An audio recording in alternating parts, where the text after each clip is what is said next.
Әйеліңіз жауыңыз болсын демесеңіз, ер кісілерге айтарым. Ұрсып қалатын кезде әйеліңізден бөлек бөлмеге кетіп қалмаңыз. Немесе өзімен өзі қалсын, немесе ойланып келейін деп ұзақ үнсіздікте қалып қалмаңыз. Міндетті түрде сол мезетте отырып, әйеліңіздің қолынан ұстаңыз немесе ұстамаңыз. Білмеймін, ашуланып тұрған шығарсыз.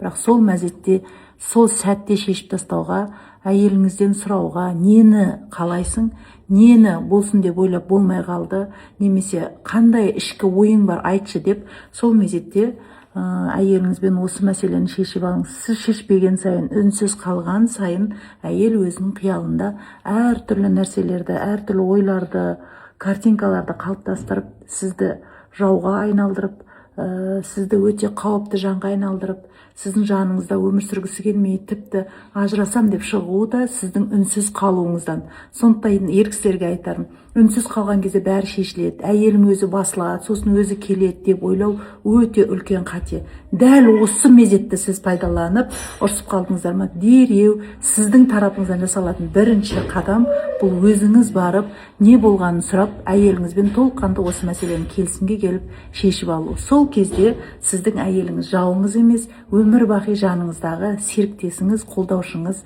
және де әдемі жұп боласыздар.